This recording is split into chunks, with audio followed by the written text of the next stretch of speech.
নমস্কার। আজ আমি নিয়ে এসেছি নতুন একটি ভিডিও। এই ভিডিওর মাধ্যমে আমরা একটু জানার চেষ্টা করব ডিম্যাট অ্যাকাউন্ট সংক্রান্ত কিছু বিষয়।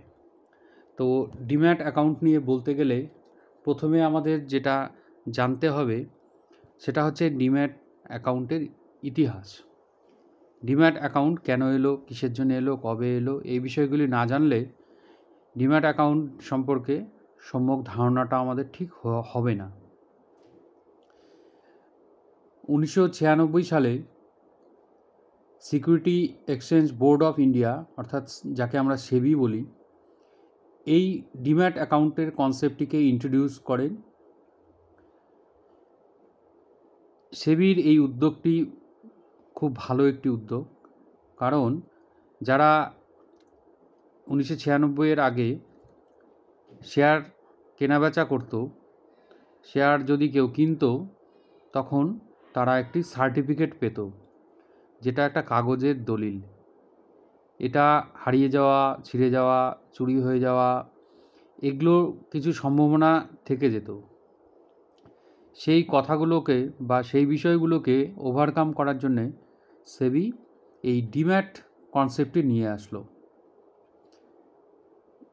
এই ডিম্যাট 1997 সাল থেকে প্রথম অ্যাকাউন্ট ওপেনিংটা চালু হয়। ডিম্যাট অ্যাকাউন্টটা এটা একটা নিউ এরা ইন্ডিয়ান ক্যাপিটাল মার্কেটের কাছে শুরু হয়ে যায় এই ডিম্যাট অ্যাকাউন্ট নিয়ে।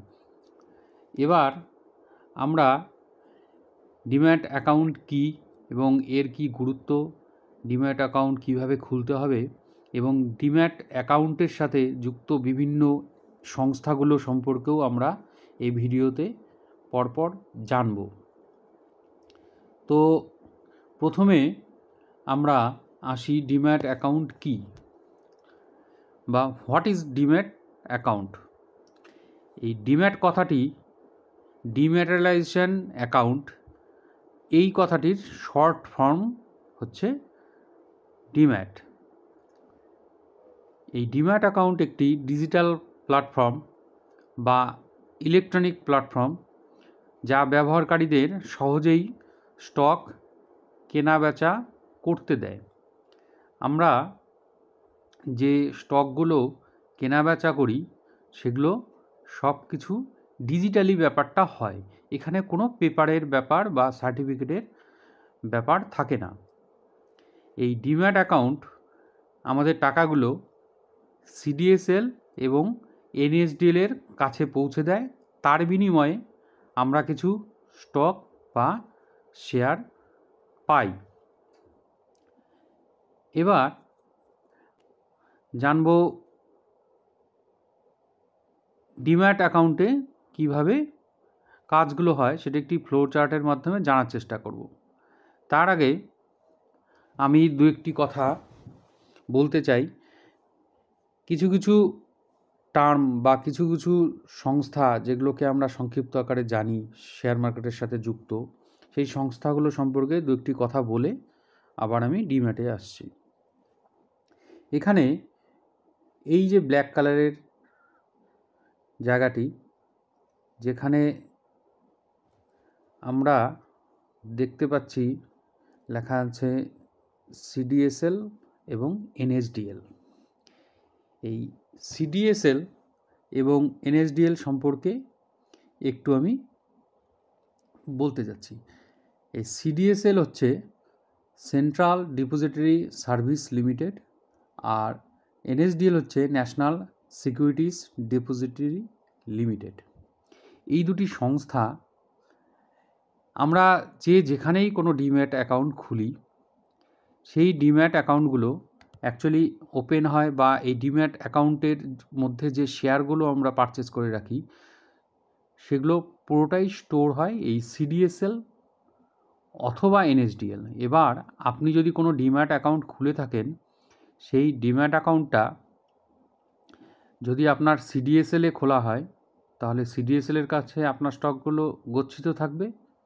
যদি আপনার এনএসডিএলে খোলা হয় তাহলে আপনার স্টকগুলো এনএসডিএলের কাছে গচ্ছিত হয়ে থাকবে বা স্টোর হয়ে থাকবে। এই হলো এনএসডিএল এবং সিডিএসএল, যাদের কাজ হচ্ছে আপনার স্টকগুলোকে সুরক্ষিত রাখা। এটা ঠিক ব্যাংক লকারের মতো কাজ করে। ব্যাংকে যেরকম আমরা গোল্ড, জুয়েলারি এবং বিভিন্ন রকমের গুরুত্বপূর্ণ কাগজপত্র ব্যাংকের লকারে আমরা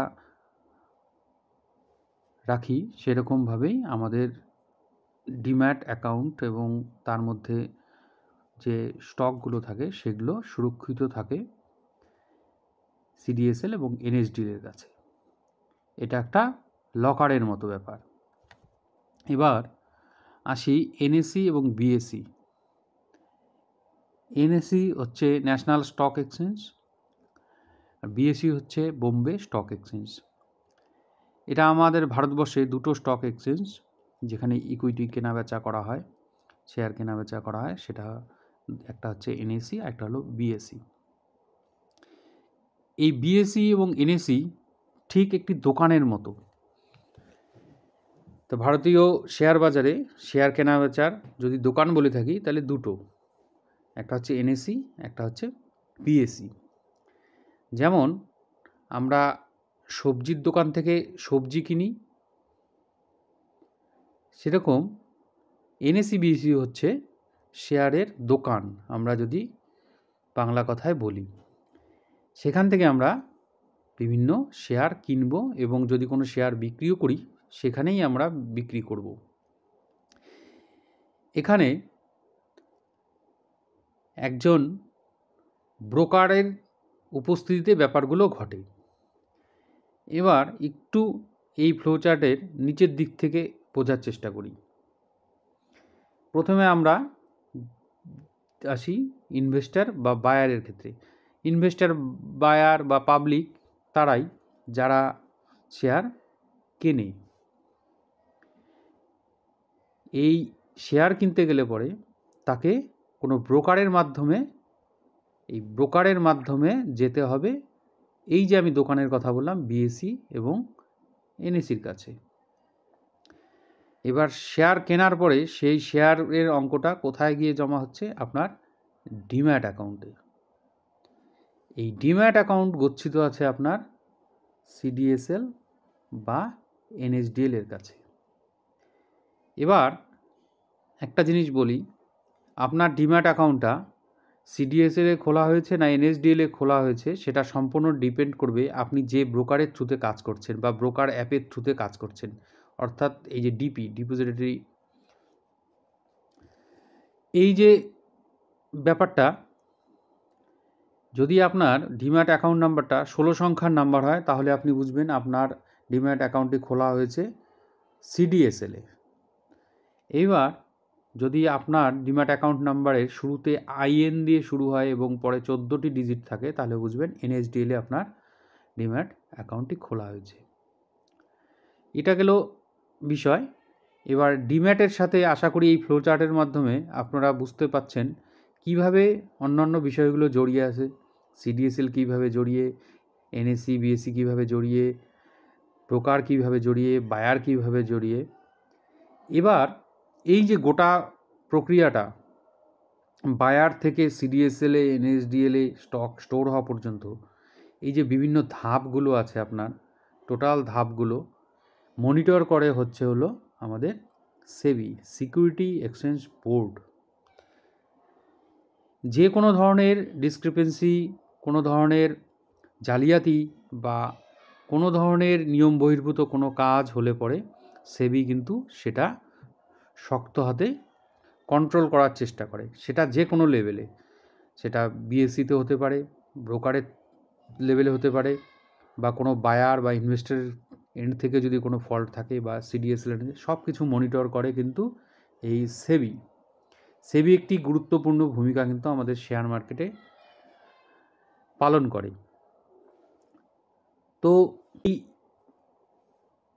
এইখানে আমরা জানলাম ডিম্যাট কীভাবে অন্যের সাথে, অন্য বিভিন্ন সংস্থাগুলোর সাথে কীভাবে যুক্ত থাকে।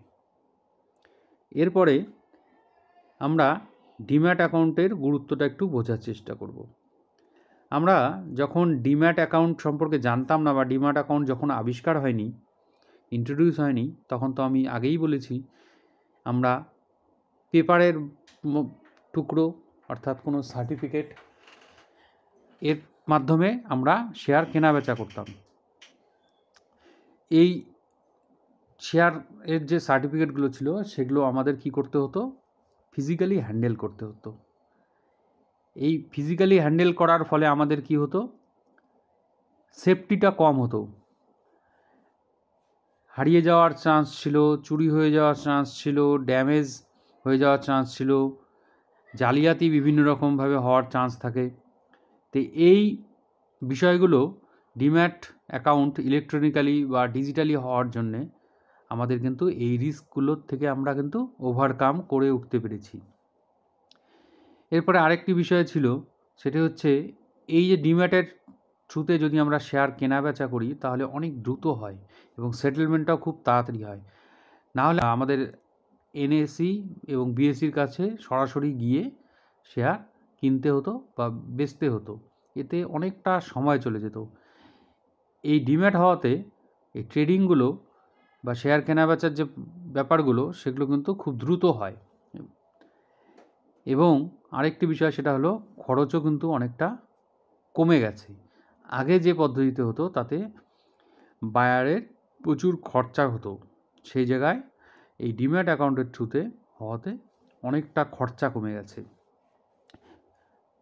এরপরে আমরা একটু অন্যরকম বিষয়, সেটা হচ্ছে ডিম্যাট অ্যাকাউন্টটা কিভাবে খুলব সেটা নিয়ে একটু ধারণা দেওয়ার চেষ্টা করব।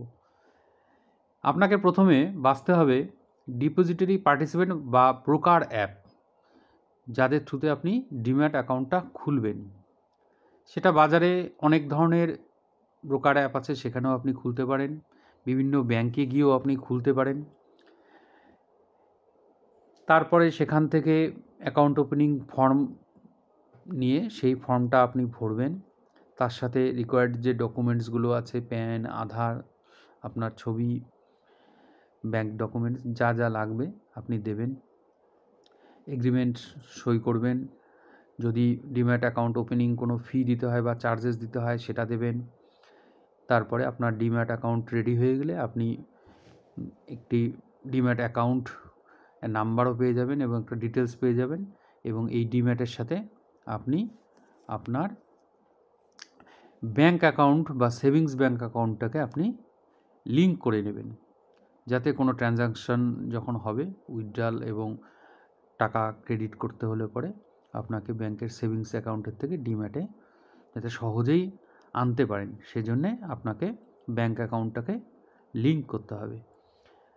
তবে এখন ইউপিআইয়ের লিঙ্ক থেকেও ব্যাংক অ্যাকাউন্ট ছাড়াও মানে ব্যাংক অ্যাকাউন্ট থাকবে এবং তার সাথে যে ইউপিআই যুক্ত থাকে সেটার দ্বারাও আপনি করতে পারেন, আপনার ডিম্যাটে টাকা ঢোকাতে পারবেন। তো আজকের ভিডিওয়ে এইটুকু। তো আজকে যে আলোচনাগুলি আমি করলাম আশা করি কিছুটা ধারণা আপনাদেরকে দিতে পেরেছি। যদি আমার ভিডিওটি ভালো লাগে লাইক করবেন, শেয়ার করবেন। কোনো কিছু জানার থাকলে কমেন্ট সেকশনে কমেন্ট করবেন। আজকে ভিডিওতে আমি কোনো বাই, সেল, হোল্ড কোনো রিকমেন্ডেশন করলাম না। জাস্ট ভিডিওটি একটি শিক্ষামূলক ভিডিও হিসেবেই আপনারা নেবেন। আর আপনারা উপকৃত হলে চ্যানেলটি সাবস্ক্রাইব করবেন। ধন্যবাদ, ভালো থাকবেন।